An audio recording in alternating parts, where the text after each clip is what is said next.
scandaleux. Oh bon, mon Dieu, ce qu'ils ont fait. Là, carrément, là, non, mais ça me déconne. Comment on peut laisser faire ça? Jean-Yves Sayag en pleurerait presque. Depuis 6 ans, cet élu à la métropole Aix-Marseille-Provence voit les déchets s'amonceler sur le plateau de l'Arbois. À quelques dizaines de mètres de la gare TGV d'Aix-en-Provence, en toute illégalité. Oh là là, ici, non? Putain, j'ai jamais vu laver. Oh mon Dieu. Ça, c'est grave. Franchement, c'est grave. Cette décharge sauvage s'étend sur 50 hectares. C'est la plus importante de France. Plus de 200 000 mètres cubes de détritus. Toute l'année, Jean-Yves Sayag s'épuise à traquer les pollueurs.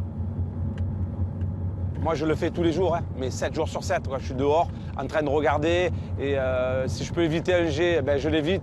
Mais je sais très bien qu'ils vont aller jeter ailleurs. Et c'est une histoire sans fin si la police ne se met pas à nos côtés pour lutter contre ça, quoi.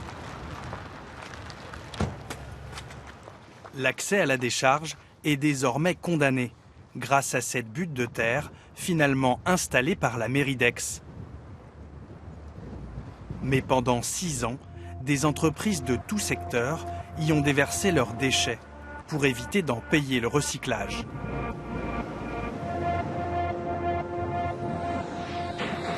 Ils ont tout levé. C'est des professionnels. Hein. Là, vous avez des dalles de béton de terrasse. Voilà, ils sont venus avec le camion, ils ont béné. Ça, c'est vraiment l'œuvre de professionnels, de certains artisans, certains auto-entrepreneurs qui, bien sûr, pour ne pas payer et pour ne pas déclarer les chantiers qu'ils font au black, viennent ici se la donner à cœur joie. Gratuite pour les particuliers, les déchetteries peuvent coûter très cher aux entreprises et aux artisans. Beaucoup de végétaux, du pneu, du gravat. On voit beaucoup de tôles amiantées. Alors ça, il y en a des centaines de tonnes ici. Et l'amiante, c'est dangereux tout simplement parce que c'est cancérigène. Voilà, là, on a un bac à huile de vidange. Ça peut contenir 1000 litres d'huile. Et bien sûr, pour ne pas payer, on vient ici. Là, il y en a un fond encore dedans. Ça sent fort. Hein. Le plus souvent, Jean-Yves Sayag peine à identifier les entreprises fautives. Mais aujourd'hui, ces explorations vont nous mettre sur une piste. C'est le fax. Des imprimantes, des fax, des cartouches d'encre, un frigo à médicaments, des bacs de prélèvement.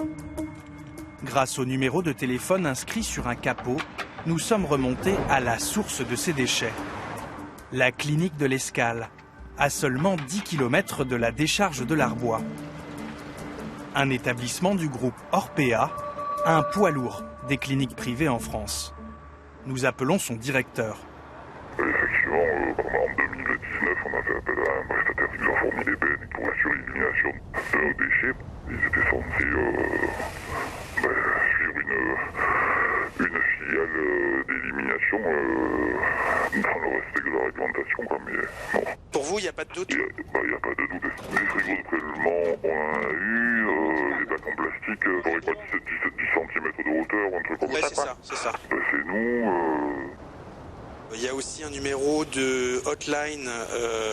Oui, 01 47 75 168 28. À 31, excusez-moi.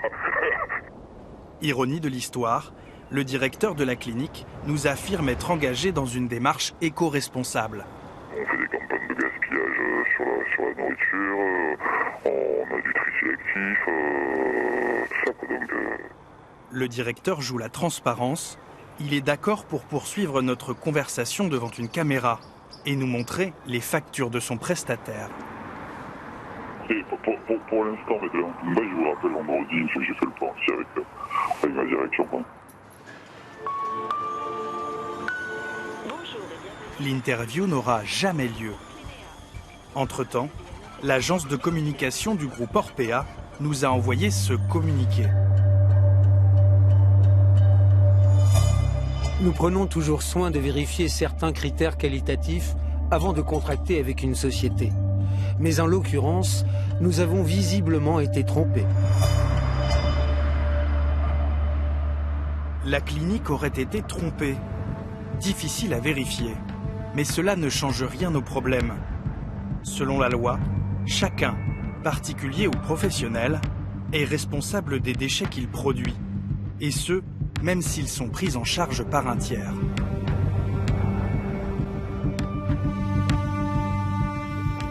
L'an passé, 80 000 tonnes de déchets ont échoué dans la nature.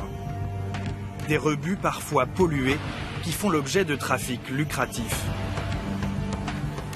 Des agissements comme ici, ça peut rapporter jusqu'à 10 000 € par jour. Mais derrière ça, c'est toute une organisation mafieuse. Nous avons remonté ces filières parallèles qui profitent au crime organisé, à des sociétés crapuleuses du recyclage ou à des réseaux de misère. Je suis un peu sauvage, moi, ne croyez pas. J'arrive à la voiture et je perds personne. Donc déjà, ça avance comme ça. Nous avons suivi les gendarmes spécialisés dans la traque de cette délinquance environnementale, qui concerne même certains groupes du BTP. Notre enquête sur le sale business des déchets nous a menés sur la piste du Grand Paris Express, le chantier du siècle, qui promettait d'être exemplaire. Il est évident que des sociétés grises, noires, tentent actuellement ou agissent pour prendre un bout du gâteau. À Marseille, le trafic d'ordures peut s'observer à l'œil nu. À toute heure de la journée, des petites mains récupèrent les rebuts des commerçants et des PME pour une poignée d'euros. Ce matin, Jean-Yves Sayag, l'élu en charge des dépôts sauvages, se met dans la peau d'un détective. 2 heures qu'il surveille le va-et-vient de ces camions d'une communauté rome. Bien qu'il y a le bus comme ça, hop là, on se met avec lui. Le voilà parti en filature. Là, il est parti, il roule un peu vite même. Hein. J'espère qu'il nous a pas vus. Là, apparemment, il va décollecter des pneus, puisque ici c'est le quartier des pneus. Les pneus, un grand classique marseillais. Certains garagistes utiliseraient cette filière pour s'en débarrasser à moindre frais. Des montagnes de pneus qui échouent dans la nature ou sur le trottoir. Le camion commence sa tournée par un chantier et un chargement de métaux, monnayés ensuite chez les ferrailleurs. Le groupe qu'on est en train de suivre, en fait, il va là où on l'appelle. Tous les jours, ça fonctionne donc par SMS, bien, hop, il va sur le site, il négocie les prix, il prend et il repart.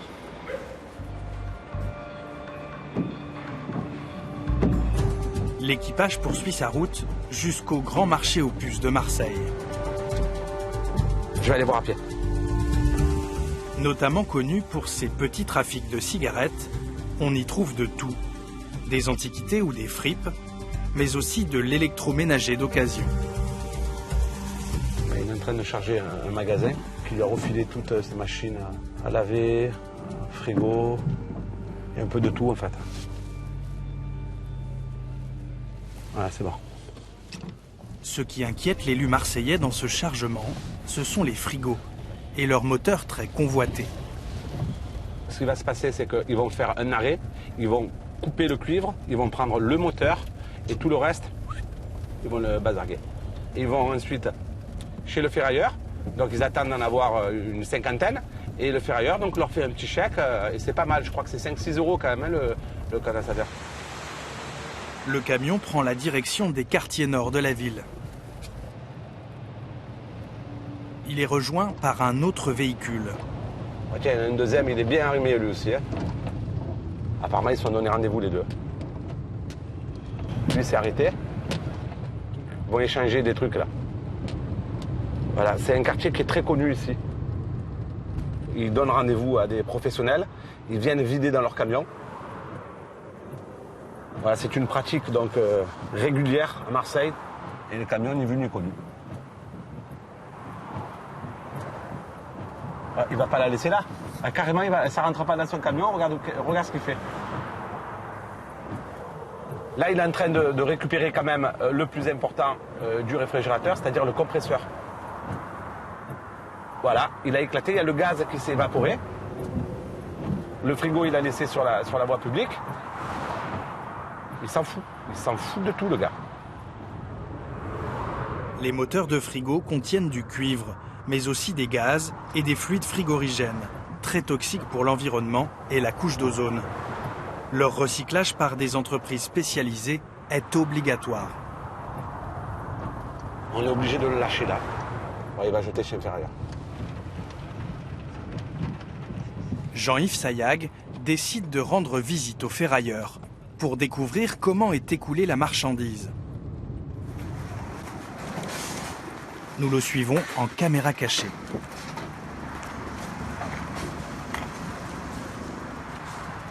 Mais ici, on voit que c'est pas très dans les normes, parce que tout est jeté un peu en vrac, un peu de partout. Voilà, du cumulus, beaucoup de bouteilles de gaz. Il y a des produits à base donc, de dérivés et de mercure, donc là, ça n'a pas lieu d'être là. Tout comme les réfrigérateurs, formellement interdits chez les ferrailleurs. On peut rentrer ? Monsieur Sayag, la métropole, je suis en charge des dépôts sauvages, entre autres. Le ferrailleur jure que les frigos seraient déposés dans son dos. Alors vous en avez un, ça a été mis récemment alors ? Ah, c'est dit tout à l'heure.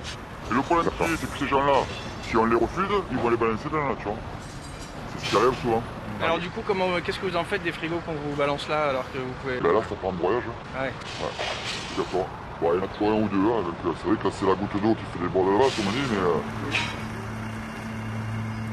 En France, 40% des réfrigérateurs échappent ainsi au recyclage par les filières spécialisées et légales.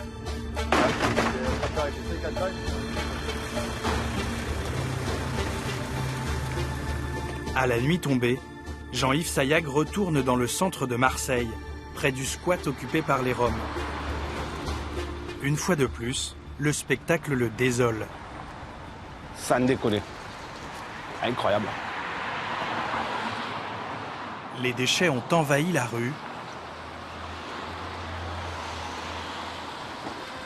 au point qu'il doit faire la circulation. Voilà.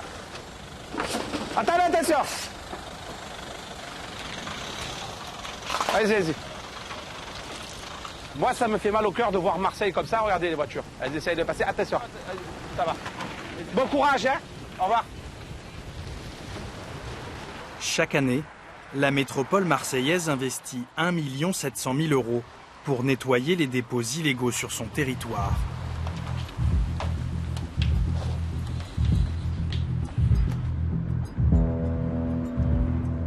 Depuis 5 ans, dans le Val d'Oise, une équipe de gendarmes décortique cette économie souterraine. En 2019, le lieutenant-colonel Serge Procédès et ses hommes ont filmé un camp de Roms très actif dans le trafic de déchets. C'était juste avant leur expulsion. Voilà, donc là on est sur la zone. Là vous voyez ici la zone la plus étendue. Donc il y a une forêt d'environ 2000 m² qui était complètement recouverte. Le sol était complètement recouvert sur une hauteur d'environ 1 m, 1 m 50. Objectif de l'opération, recueillir des indices sur ces flottes de camions déployées sur tout le département. On a dénombré entre 30 et 40 utilitaires. On avait bien entendu pris le soin de relever les plaques. Hein. Vous voyez la succession des amas, la succession des véhicules utilitaires. Donc voilà qui décharge et puis bon qui laisse un petit peu sur place ce qui n'est pas valorisable, quoi. On est quand même sur un volume qui rapproche plus du semi-industriel. Hein. Beaucoup de volume pour peu de profit. Seuls 5 à 10% des déchets sont valorisés. Là, il y a des personnes qui sont en train de faire le tri, donc manifestement, ils sont sur de l'électroménager. Voilà, vous avez une personne qui est mineure et qui est en train de démonter, je crois que c'est une tour d'ordinateur. Serge Procédès le sait, le trafic de déchets est une économie de survie pour cette communauté. Et une aubaine pour les professionnels et les entreprises qui en profitent. La difficulté, c'est d'essayer de trouver ces donneurs d'ordre et ces clients qui, pour certains d'entre eux, ne peuvent pas ignorer les législations à laquelle ils doivent s'astreindre. Le gendarme nous conduit sur la commune de Boissy-d'Aillery, où les stigmates d'un autre campement, démantelé en 2018, sont encore bien visibles. À l'entrée du camp, ses occupants contrôlaient l'arrivée des clients pour les faire payer. Des entreprises du BTP qui déchargeaient directement leurs bennes sur cette parcelle agricole. Là, c'est du débris qui est assez homogène, donc on voit très clairement que c'est du débris de construction. On peut penser que c'est directement des acteurs économiques sur des chantiers quand même d'un niveau assez élevé qui sont venus déposer parce qu'on voit des blocs de béton, en plus avec des armatures encore qui sont présentes. Donc ça, c'est du chantier de démolition lourd. Dans quelques mois, l'État va se charger de la dépollution du site. Car en l'absence de flagrant délit, les entreprises responsables de ces dépôts ne peuvent être poursuivies ni condamnées à les enlever. Tout ce qui est facture, bordereau, carton de livraison, qui nous permettrait éventuellement auprès des fournisseurs de remonter sur un client qui serait par nature potentiellement le producteur du déchet, mais là on a très peu d'éléments de cette nature-là sur ce dépôt-là. Pour les autorités, les enquêtes se corsent. Lorsque les malfaiteurs parviennent, comme par enchantement, à faire disparaître les preuves de leur forfait. Dans les Bouches-du-Rhône, le massif protégé des Alpilles est l'un des terrains de jeu de ces trafiquants de déchets. L'homme qui les traque sans relâche est un militant écologiste, Stéphane Coppet. Là, on a visiblement affaire à des sociétés qui se font passer pour des sociétés de traitement, de recyclage, et qui, en fait, pour seul traitement ou recyclage, font de l'enfouissement, et de l'enfouissement illégal, puisque dans des endroits qui ne sont pas déclarés comme tels. L'enfouissement, ou le crime presque parfait.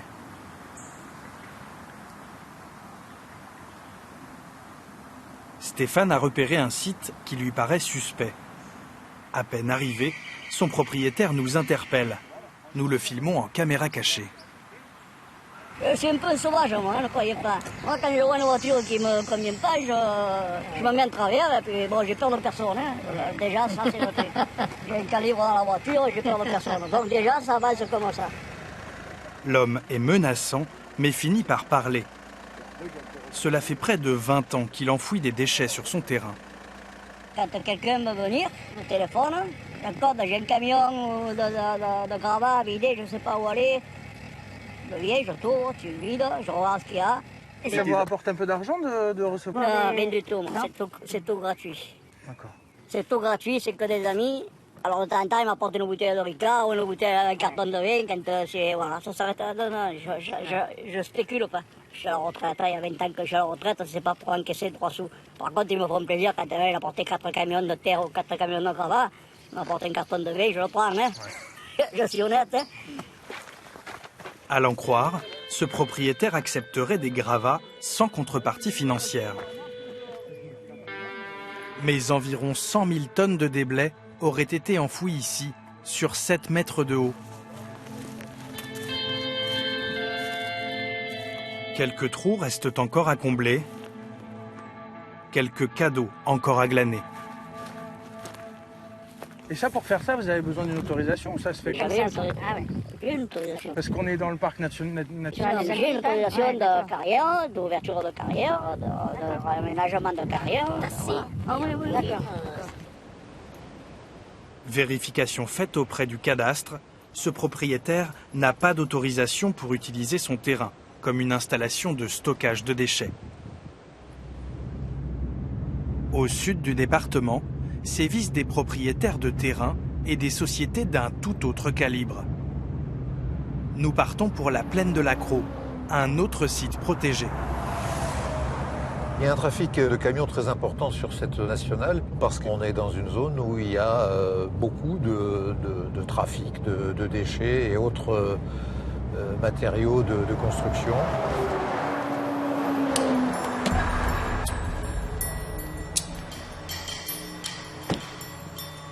Le militant écologiste veut nous montrer l'un des plus gros scandales environnementaux qu'il a contribué à stopper en août dernier.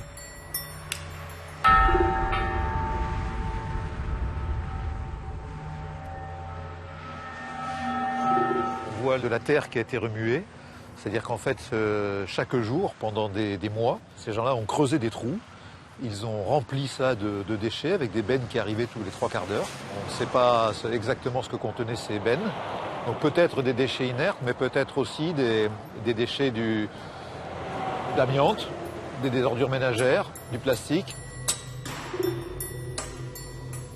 3 parcelles ont été remplies d'ordures. Quelques résidus sont encore visibles, mais les pollueurs n'ont pas lésiné sur les moyens pour faire disparaître des montagnes de déchets. On a cherché à cacher clairement ce qu'on faisait. Des agissements comme ici, ça peut rapporter jusqu'à 10 000 € par jour. C'est pas simplement de la dégradation de l'environnement, mais derrière ça, c'est toute une organisation mafieuse.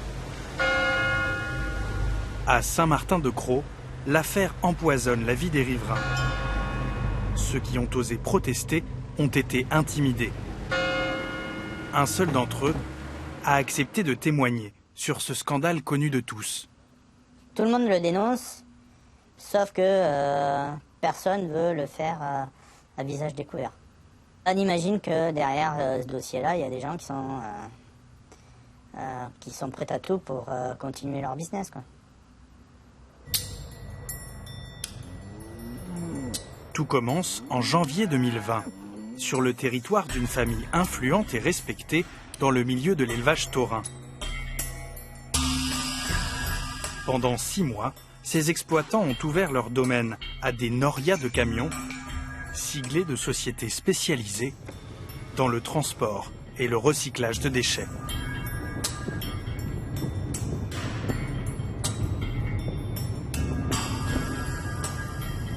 Quand on passait sur la route, de la grande route qui va de Arles-la-Fosse, vous pouvez voir de très grosses pelles mécaniques qu'on n'a pas l'habitude de voir sur des exploitations agricoles. Leur but, c'était d'agir vite, de faire un trou suffisamment grand pour enfouir un camion, le reboucher en attendant que l'autre camion arrive. Donc on a fait appel à du gros matériel qu'on a l'habitude de voir sur des gros chantiers de travaux publics, mais pas forcément sur l'exploitation agricole. En plus des gravats, les autorités ont découvert des déchets plastiques. Des montagnes de plastique réduits à l'état de confetti et destinés à être incinérés.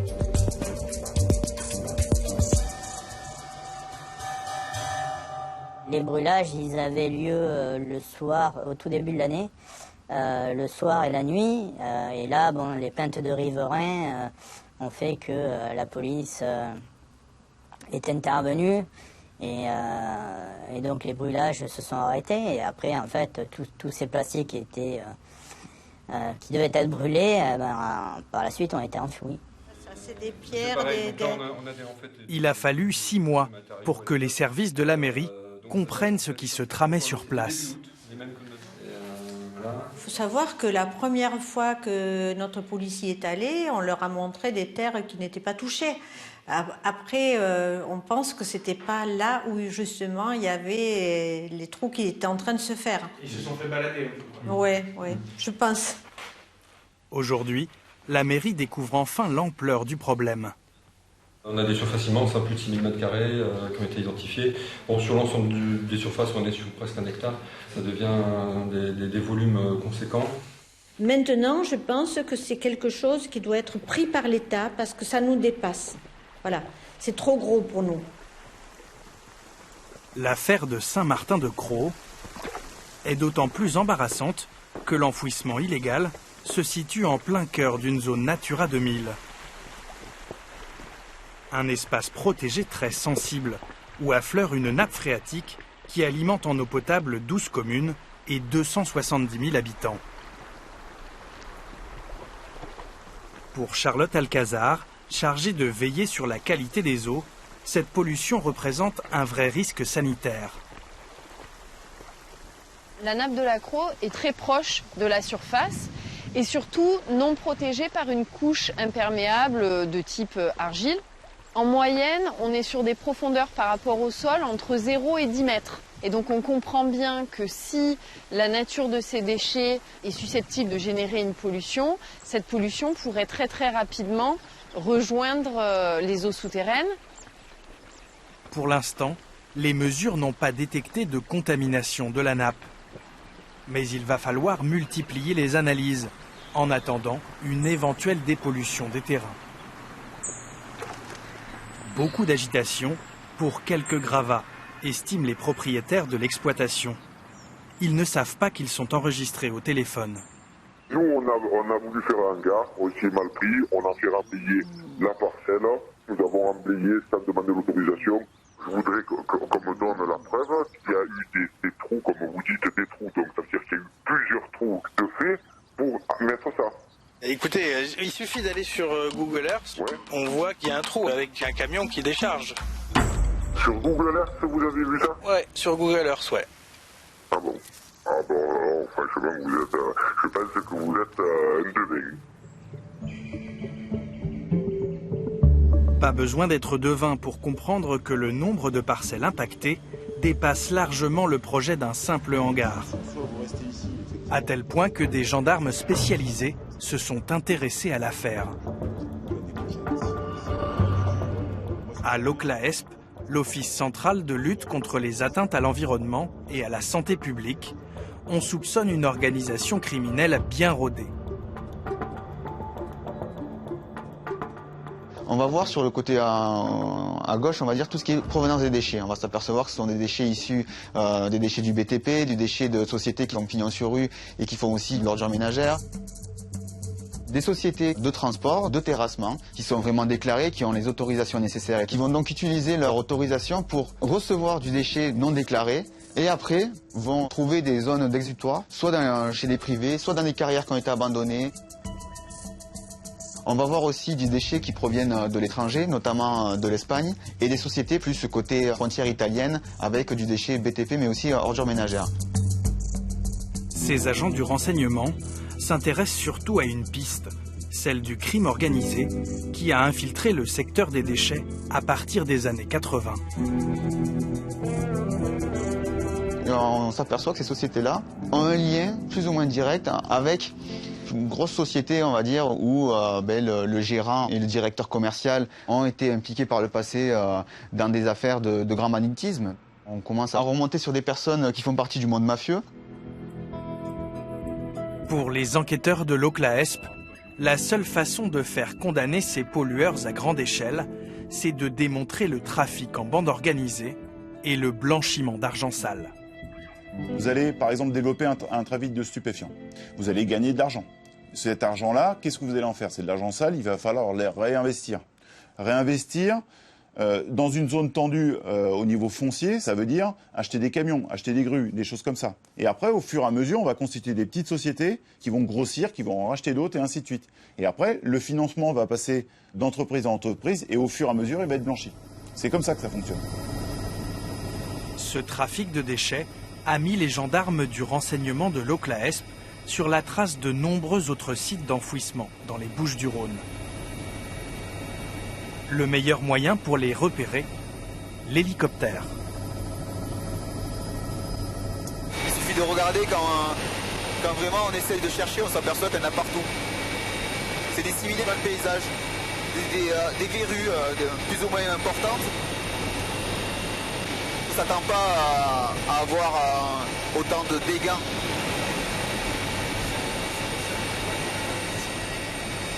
Là, on est sur un site d'un particulier pour lequel, lors du premier vol, on avait constaté des dépôts de plusieurs tas de déchets du BTP, de déchets de terre. On avait vraiment partout sur tout l'ensemble du site.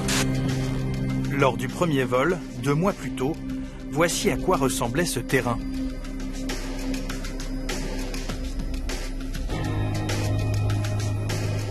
Là, on peut s'imaginer qu'ils ont tout étalé, puis ils attendent un petit peu soit que la végétation repousse par-dessus, soit ils y remettront de la terre par-dessus, et après, ni vu ni connu, mine de rien, là, il y a plusieurs centaines de tonnes de gravats qui ont été déposés sur site, qui maintenant vont disparaître au final.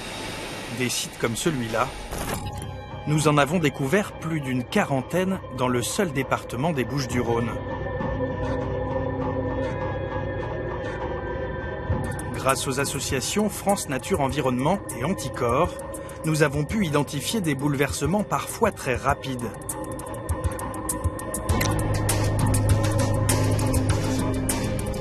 En quelques années à peine, les déchets colonisent des parcelles agricoles, dénaturent les sols, métamorphosent en profondeur les paysages.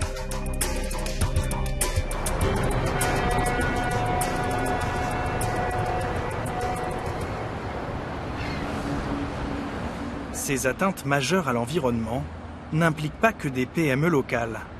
Parfois, ce sont des multinationales du BTP qui sont à la manœuvre.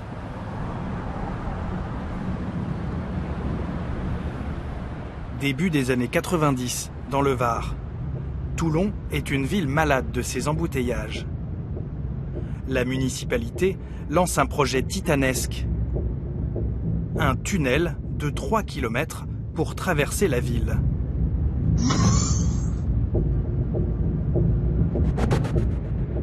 Un projet à 422 millions d'euros. Un chantier hors norme, sur plus de 20 ans. Avec une belle promesse, en matière de déchets, l'opération sera exemplaire.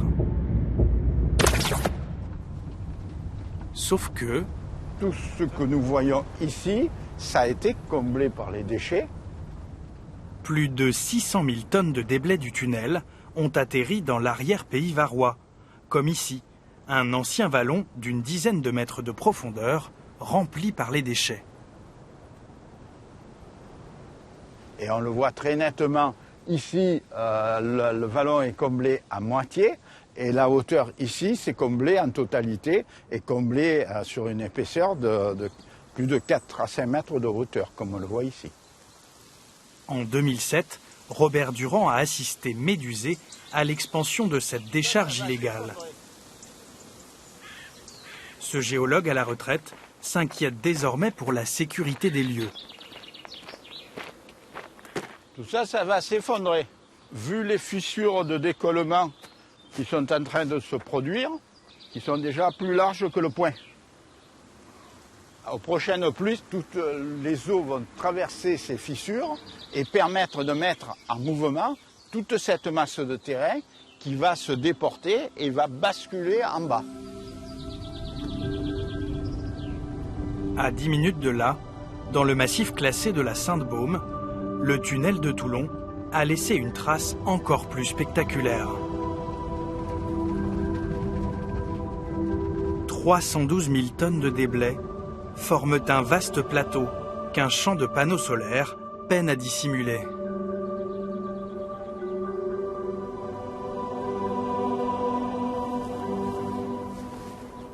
Alors là, on est sur les déchets du BTP et regardez la hauteur où se trouve le fond du vallon et vous verrez qu'il y a plus de 20 mètres de hauteur. En 2 ans à peine, cette parcelle de 22 hectares a été défigurée. Pourtant, la justice a été clémente avec son propriétaire. Il a juste été condamné pour le dépassement de son permis d'aménagement agricole. De mémoire, ils ont été condamnés à 5 ou 6 000 euros d'amende, ce qui est des sommes ridicules, compte tenu des masses d'argent qui ont transité ici. Pour déposer des déchets, un camion, normalement en décharge légale, c'est 250 euros. Ici, même si c'était 50 euros le camion, calculé. Nous n'avons pas eu besoin de calculer. C'est une histoire humainement qui m'a fait du mal. Je peux pas en parler, voilà. Enregistré à son insu, le propriétaire a fini par nous livrer le montant total de ses gains, soigneusement additionné, camion après camion. Je crois qu'il a encaissé environ 200 000 euros. 200 000 il me semble. Moi, mes salariés avaient une souche que le chauffeur remplissait en disant, voilà, terminé au camion, combien de tonnes. Voilà, point final. Moi, j'avais un bon pour lui, un bon pour le chauffeur, un bon pour le doseur d'ordre qui débrouille au final. Voilà, donc il y avait 3 ou 4 feuillets et chacun avait un. Donc c'était simple pour lui, et tout le monde le savait, tout le monde le savait. Je sais par expérience, plus c'est gros, les En traitant avec ce propriétaire pour se débarrasser de ces déblais, le groupe Bouygues aurait fait de belles économies, jusqu'à ce que la préfecture n'intervienne. Dès que les équipes du chantier ont eu connaissance par l'intermédiaire d'un arrêté préfectoral du non-respect par l'exploitant titulaire de ses obligations, elles se sont immédiatement tournées vers d'autres sites dont la gestion était totalement conforme à la législation. Aucune poursuite n'a été lancée contre les entreprises du groupement. En 2011, les dépôts irréguliers des déblais du tunnel de Toulon ont pourtant été dénoncés dans ce courrier adressé par le préfet au président de la région PACA. Le marché de génie civil attribué au groupement Bouygues TP, Soletanche-Bachy, Colas, Screg agréait précisément 2 carrières et 2 seulement comme lieu de stockage. Malgré ce cadrage contractuel particulièrement clair, le groupement a effectivement utilisé des sites posant problème. Selon le préfet, entre 2007 et 2009, au moins 3 sites non autorisés auraient été pollués dans l'arrière-pays provençal. Malgré l'injonction des magistrats, le propriétaire qui a stocké les déblais de Bouygues n'a pas remis son terrain en état. Il l'a revendu au groupe Lafarge.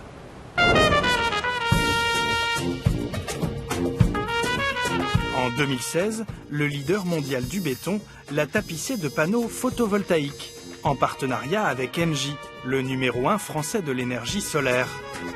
Une belle histoire de transition énergétique, vantée par ce film promotionnel. Notre rôle, c'est d'accompagner un territoire pour faire en sorte que la transition énergétique ne soit pas qu'un choix d'entreprise, mais soit un choix de tous. Un parfait épilogue à cette sale affaire.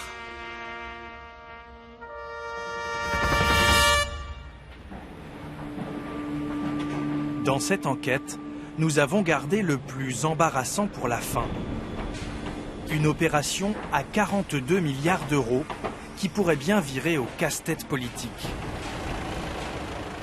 Vous avez sans doute entendu parler du Grand Paris Express, un défi exaltant pour nos gouvernants.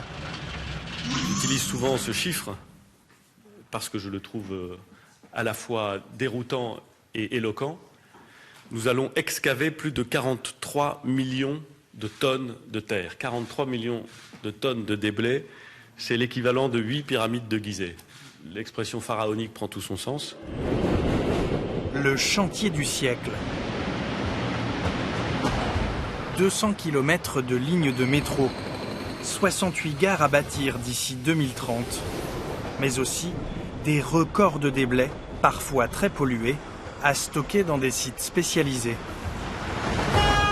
Là encore, promis juré, pas un gramme de déchets ne devait atterrir au mauvais endroit. C'était l'engagement de la Société du Grand Paris qui pilote le projet. Nous avons opté pour un système automatique qui gère les pesées et nous permet d'avoir une traçabilité totale des déblais depuis leur excavation jusqu'à leur mise en dépôt définitif. Une traçabilité totale vantée dans cette vidéo promotionnelle. Mais comment s'en assurer alors que le Grand Paris Express, mais aussi les projets immobiliers autour de ces gares, mobilisent une myriade d'entreprises et de sous-traitants pas toujours vertueux? Il est évident que des sociétés grises, noires, tentent actuellement ou agissent pour prendre un bout du gâteau. Des sociétés apparaissent clairement avec des marcheurs qui sont très capables, qui ont une faconde, qui sont capables d'apporter des vrais contrats, des garanties, sauf que les garanties qui sont apportées de retraitement n'existent pas, et qu'on va déposer ça dans des forêts en Île-de-France ou dans les départements limitrophes ou encore plus loin. En Île-de-France, les gendarmes de l'Oclaesp reçoivent des signalements inquiétants. Les agriculteurs sont devenus des proies pour ces sociétés crapuleuses. David Vallée est responsable d'un syndicat agricole dans les Yvelines. Depuis quelques mois, ce cultivateur se mobilise pour alerter ses confrères.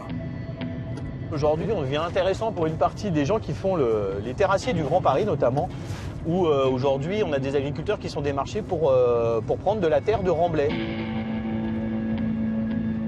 Ils arrivent en disant oui, on va vous améliorer les qualités de vos sols, agronomiquement ça va être génial, donc ils vous embellissent bien le truc. Ils creusent, ils vous ramènent du remblai. Mais alors, du remblai, il faut voir, hein, c'est de la glaise, des gros cailloux, des blocs énormes. C'est tout sauf de la terre cultivable, quoi. Hein. Des terres incultivables, parfois même polluées au fluor. C'est ce qui est arrivé à un exploitant des Yvelines, l'une des premières victimes de ce système d'escroquerie que connaît bien David Vallée.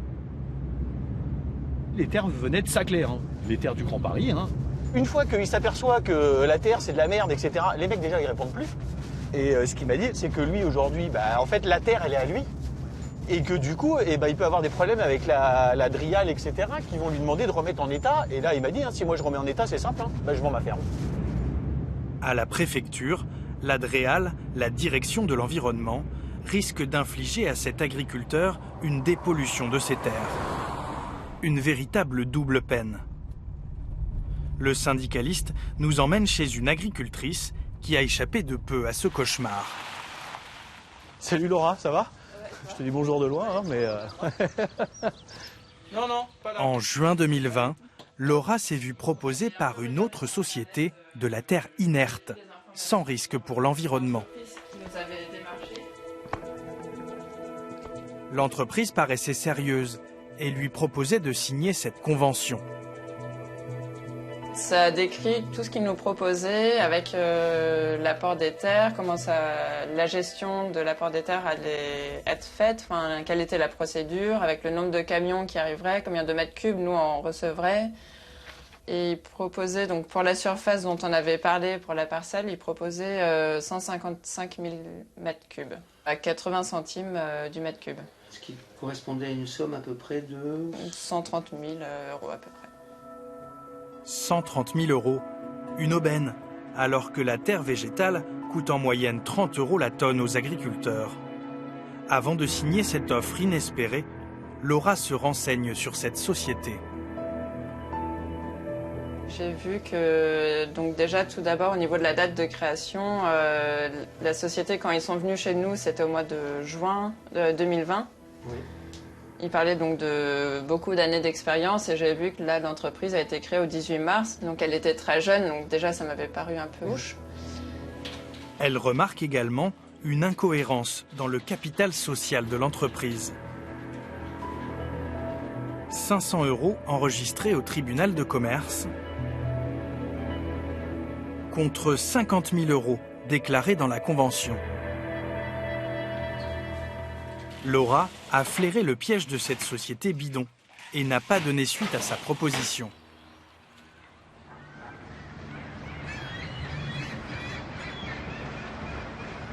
Les déblais du Grand Paris n'échouent pas que dans des champs agricoles.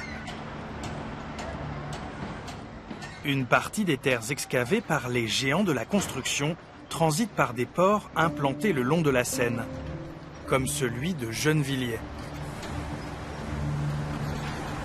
Avant d'être expédiées vers des sites de stockage adaptés, ces terres doivent être triées. D'un côté, les terres inertes, et de l'autre, les terres polluées, par exemple au sulfate, une substance naturelle, mais toxique à forte concentration pour le milieu aquatique et nocif pour l'homme dans l'eau potable. Selon un protagoniste du port, filmé en caméra cachée, ce tri est loin d'être rigoureux sur le site de Gennevilliers. Tous autant qu'ils sont, je peux vous dire une chose, c'est que c'est pas de la terre inerte. C'est pas possible. C'est que de la terre sulfatée. À Gennevilliers, ces terres sulfatées proviennent du Grand Paris Express, mais aussi de tous les chantiers qui fleurissent autour des futures gares. Selon notre source, ces terres sulfatées seraient mélangées à des terres inertes. Et pour contourner la réglementation, des opérateurs modifieraient les résultats de leurs analyses. Ils ont des casiers où ils reçoivent tous les jours plusieurs dizaines de camions.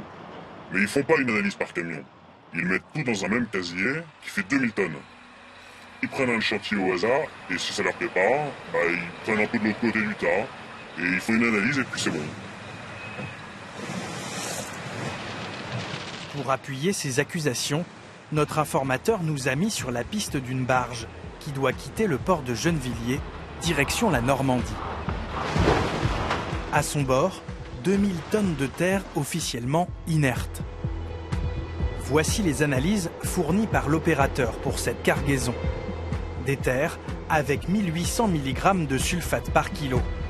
Un taux un peu au-dessus des normes, mais toléré par les autorités pour les décharges de terres inertes et sans risque pour l'environnement.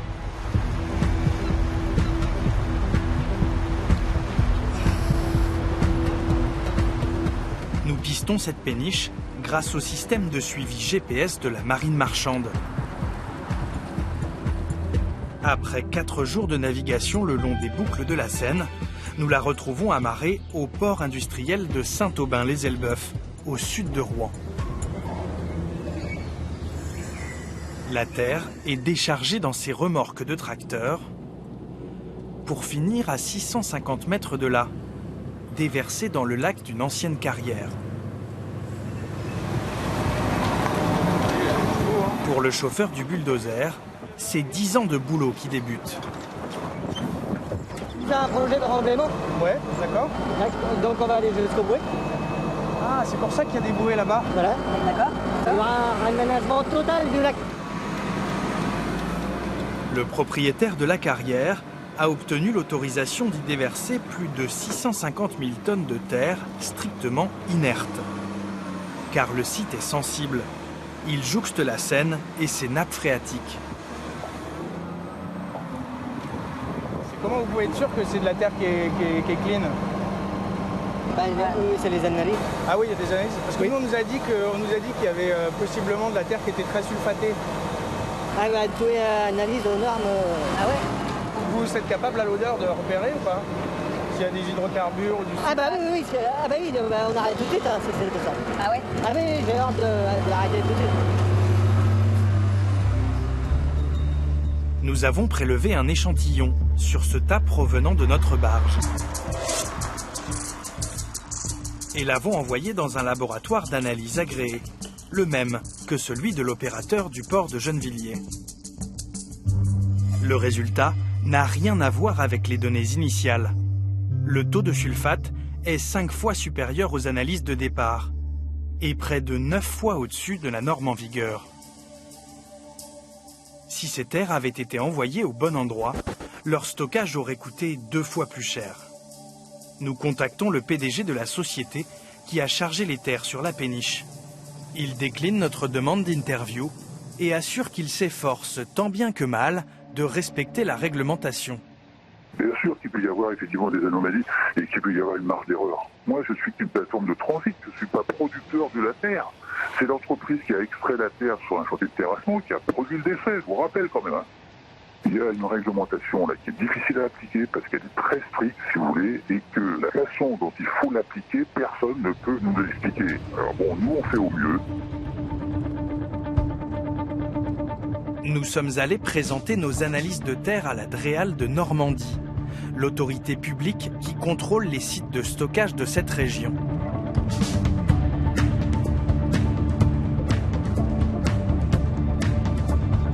À Rouen, c'est son directeur, Olivier Morzel, qui nous reçoit.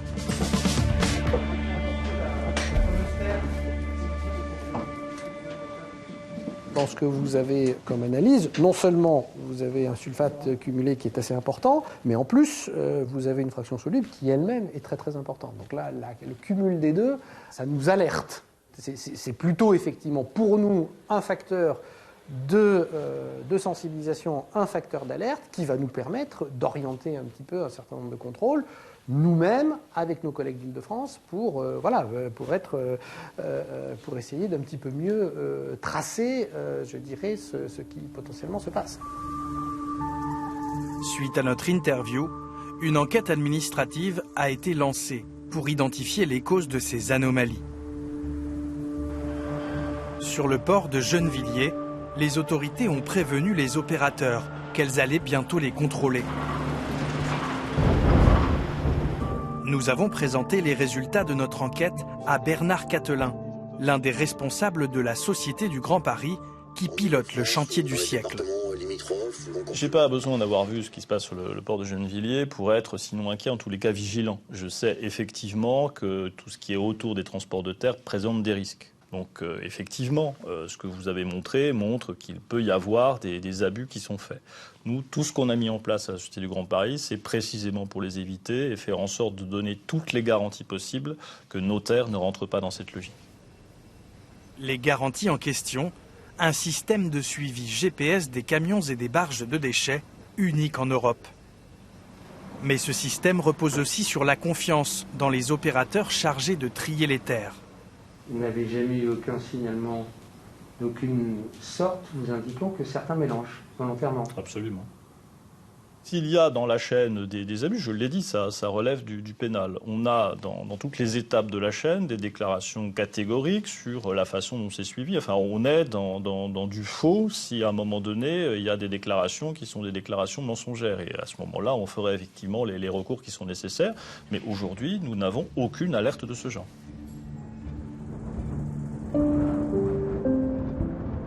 En Île-de-France comme ailleurs, les affaires de déchets finissent toujours par coûter à la collectivité. Un mois après notre tournage, le nettoyage de la décharge de l'Arbois, près d'Aix-en-Provence, a commencé, après 6 ans d'attentisme des autorités.